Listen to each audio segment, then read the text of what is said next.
O nosso contato agora é com o Cristiano Noronha, que é cientista político da Argo Advice. Cristiano, boa tarde. Boa tarde, Denise. Boa tarde a todos que nos assistem.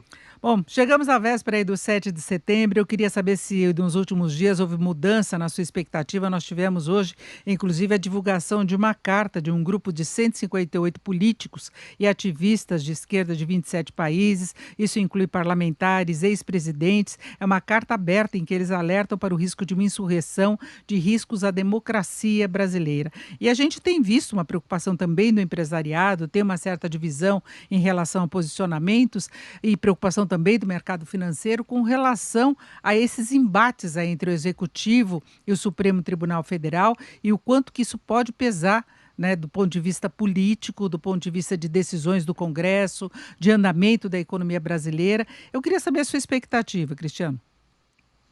Bom, Denise, sem dúvida nenhuma, esse 7 de setembro, ele sem dúvida nenhuma vai ser um divisor de águas nessa relação entre executivo e legislativo e também, obviamente, judiciário. O presidente da República tem insistido em determinadas críticas, como ele mesmo fala, não necessariamente em relação a todo o Supremo Tribunal Federal, mas em relação a muitas das críticas são canalizadas para dois ministros, né, do Supremo, o ministro Alexandre de Moraes e o ministro Roberto Barroso. Alexandre de Moraes, porque ele é o relator do processo que trata das fake news, que investiga uma série de ataques que foram feitos à Suprema Corte e, segundo ele, também algumas ameaças também não apenas a integrantes da Corte, mas também a outras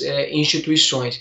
E o ministro Roberto Barroso, porque é um ministro, além de ministro do Supremo Tribunal Federal, ele é também presidente do Tribunal Superior Eleitoral e tem se colocado bastante resistente, crítico do posicionamento do presidente da República em relação à questão do voto impresso. Então, são os dois personagens que acabam, de certa forma, antagonizando bastante, rivalizando com o presidente da República em relação a dois temas que para ele são muito especiais e que ele dá uma grande atenção.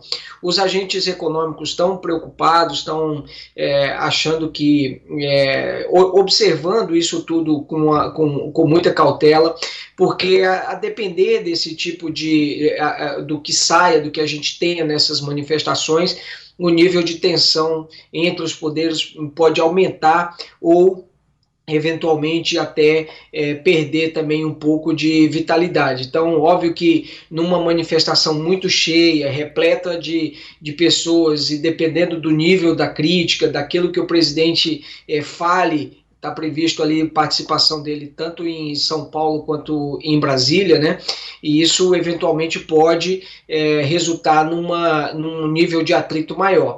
Se, por outro lado, a gente tiver uma manifestação mais comedida, com críticas naturais, mas sem grandes exageros, a tendência é de que isso acabe perdendo, de certa forma, consistência, e aí a relação volta a ficar relativamente estável. Então, os agentes econômicos olhando bastante isso, e há uma preocupação especial que é justamente se esse nível de tensão não acabaria prejudicando eventualmente o andamento daquilo que fundamentalmente importa, que é a agenda de reformas. Vale lembrar que o governo precisa resolver uma questão fundamental, que é essa questão dos precatórios. Para isso, inclusive, precisa da ajuda de uma decisão também do CNJ, que é o Conselho Nacional de Justiça, que é presidido pelo ministro Fux, também presidente do Supremo Tribunal Federal. E uma outra reforma importante é a reforma administrativa, que na semana passada o relator, deputado Arthur Maia, apresentou o parecer dele na comissão especial. Denise. Ainda tem a reforma do imposto de renda que pode enroscar no Senado, porque tem uma oposição muito forte, aí pega estados, municípios, e há questionamentos, inclusive, se o governo não perderia receita tributária com todas as mudanças que foram aplicadas, com isenções, com flexibilizações para que o texto se tornasse mais aceitável na Câmara. Ele acabou passando até com uma votação importante, mas talvez não siga adiante no Senado. Denise, sem dúvida nenhuma, o placar da votação, ele indica foram 398 votos a favor e apenas 77 contrários. Então, essa reforma, que é um projeto de lei de autoria do Poder Executivo, ele trata de uma reforma do imposto de renda, basicamente instituindo uma tributação sobre lucros e dividendos, uma alíquota de 15%, corrige a tabela do imposto de renda de pessoas físicas, mas também faz uma série de mudanças na legislação relativa ao imposto de renda, como, por exemplo, acaba com uma questão chamada JCP, que é Juros sobre Capital Próprio, faz uma série de mudanças. Para que o presidente da Câmara, que pegou esse tema debaixo do braço e acabou colocando ali como um de seus temas prioritários, para que ele tivesse esse resultado extraordinário, essa votação, obviamente que muita concessão teve que ser feita. Concessão a estados, concessão a municípios, e segundo, inclusive, um estudo feito pelo Instituto Fiscal Independente, que é um órgão vinculado ao Senado, o impacto dessa reforma do imposto de renda para as contas do governo federal seria algo em torno de 53 bilhões de reais. Então, é uma reforma complexa, e a gente tem também lembrado sempre que temas que foram aprovados recentemente pela Câmara dos Deputados acabaram ficando, de certa forma, patinando no Senado e continuam ali ainda sem ter um andamento. Eu vi há pouco aí uma matéria que vocês estavam veiculando sobre essa questão do marco temporal envolvendo os indígenas. A Câmara aprovou um projeto sobre licenciamento ambiental, encaminhou para o Senado, ainda está lá com alguma dificuldade. Esse é um exemplo. O projeto de lei que trata da privatização dos Correios também foi aprovado pela Câmara, está também patinando no Senado. Então, existem alguns temas, de fato, que o governo tem encontrado dificuldade lá no Senado, justamente porque o clima lá tem se tornado mais tenso, muito provavelmente inflado também pelo funcionamento da CPI da pandemia no Senado. Denise. Agora, Cristiane, você falou a respeito do tom das manifestações de amanhã, o que poderá ter de repercussão depois. Agora, a gente já tem, por exemplo, uma mobilização em Brasília, desde o começo aí do final de semana, desse feriadão, né? São grupos que estão acampados, que estão nas ruas, eles já foram até a Esplanada no último domingo com faixas de ataque ao Supremo Tribunal Federal, algumas faixas pedindo intervenção militar, que é uma coisa que já foi colocada lá atrás, também que levou toda a intensificação, colaborou exatamente para o processo das fake news, não é? E essa questão dos ataques, a discussão sobre liberdade de expressão e quando que isso se transforma em crime, e está colocada essa situação novamente, não é? Então a gente vê que pelo menos parte dos manifestantes defendem essa questão da intervenção militar no Supremo. Existe uma, sem dúvida nenhuma, uma ala mais radical na sociedade que tem esse tipo vamos dizer assim, de bandeira, né, e pressiona nesse sentido. Mas o mais importante, Denise, é que não é um posicionamento majoritário na sociedade, não é um posicionamento que vá, de certa forma, resultar nesse tipo de... A gente nem percebe interesse das Forças Armadas de seguir adiante com isso ou dar vazão a esse tipo de demanda. A gente viu também que o presidente entrou com um pedido de impeachment contra um ministro do Supremo Tribunal Federal, e houve uma decisão do presidente do Senado Federal, a quem cabe decidir, acabando por arquivar esse pedido. Então, da mesma forma que a gente vê algumas pressões vindas de um lado, a gente vê também, no sentido contrário, algumas outras ações também mais institucionais, né, na tentativa de bloquear esse tipo de demanda ou esse tipo de bandeira, não dando a ela espaço para que ela prospere, e isso, de certa forma, é muito positivo. O direito de manifestação, vale dizer, é sagrado, é garantido à Constituição, agora, desde que não viole os princípios democráticos estabelecidos também na Constituição, que é o funcionamento de todos os poderes na sua totalidade, nos limites ali garantido pela Constituição, e havendo eventualmente excesso de qualquer que seja dos membros desses, existem vários mecanismos institucionais, eventualmente, que podem ser acionados para tentar frear, não ações institucionais, porque as instituições não se movem nessa direção, mas ações individuais, de pessoas que, porventura, estejam em um ou outro cargo e acabem exacerbando. Não é razoável, sob o argumento da liberdade de expressão, você pedir um fechamento, por exemplo, de poder ou incitar a violência com determinadas instituições ou determinadas pessoas que ocupem essas instituições. A gente vive baseado no regramento constitucional, e a Constituição, acima de tudo, deve ser respeitada.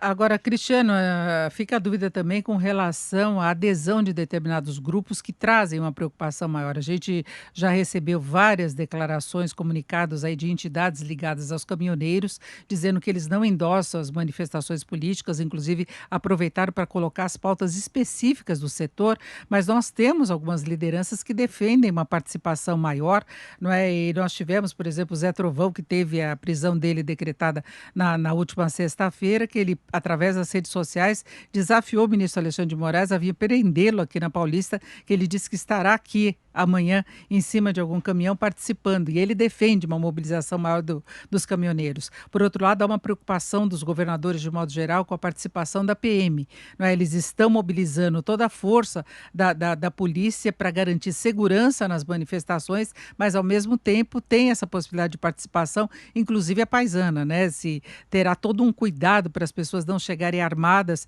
às manifestações. Há essa preocupação. Depois, adesão de políticos, como é que fica a situação do Centrão em relação a essa situação toda, né? Se endossa qualquer tipo de radicalismo ou não, né? E a própria participação dos militares. Olha, Denise, primeiro, com relação à participação de caminhoneiros, né? A gente está vendo a sinalização de alguns indivíduos e não de entidades de caminhoneiros, né? É muito importante lembrar que a paralisação que o país verificou no ano de 2016, ela foi muito traumática para a sociedade, acarretou em prejuízos extraordinários para a economia, e algumas delas ficaram sentidas por bastante tempo. Então, a gente tem falado bastante com representantes do Ministério de Infraestrutura, que não tem identificado a adesão de nenhuma entidade representativa do setor a qualquer tipo de paralisação. Não há interesse de entidades ligadas ao setor de fazer qualquer tipo de greve, a exemplo do que a gente viu em 2016. É uma preocupação muito grande na sociedade em relação a isso. A participação de militar, ela tem que ser, ela é vedada. O militar, ele não pode participar desse tipo de gesto, de manifestação. Aí eles têm um tratamento bastante explícito e especial nessas participações, nesses movimentos, até por portarem arma, né? Então, ser uma questão absolutamente delicada. O Centrão, Denise, o que a gente tem visto de grande parte do Centrão é um comportamento no sentido também de pôr panos quentes nessa tensão, porque não interessa ao Centrão esse tipo de situação. Então, dificilmente o Centrão apoiaria qualquer ato de rompimento institucional, e isso seria, na minha opinião, imediatamente coibido, não prosperaria, e seria muito provável que o Centrão, eventualmente, se a gente tiver uma situação de extremo desse, acredito que não chegue, mas se a gente tiver, o Centrão tende a ficar do lado da Constituição, pelo menos é o que a gente tem visto em sinalizações de algumas pessoas integrantes desses grupos. O próprio presidente da Câmara, Arthur Lira, que é do PP, ele tem defendido muito cautela, tem defendido apaziguamento dos ânimos. O presidente do Supremo, do Senado Federal, Rodrigo Pacheco, também nessa mesma linha. Por isso mesmo arquivou um pedido de impeachment contra um ministro do Supremo, justamente para tentar contornar um pouco essa situação. Então, como eu falei para você no início, Denise, vai ser um divisor de águas. A gente vai ver a depender muito de como será essa movimentação no 7 de setembro, o Centrão pode adotar um ou outro comportamento. No limite, eventualmente pode até avaliar se seria interessante permanecer como base de sustentação do governo. Denise. É isso, nós ouvimos o Cristiano Noronha, cientista político da Arco Advice. Cristiano, muito obrigada mais uma vez pelas suas informações, pelas suas análises. Uma boa tarde, bom feriado. Igualmente, Denise, a você e a todos que nos assistem. Tchau, tchau.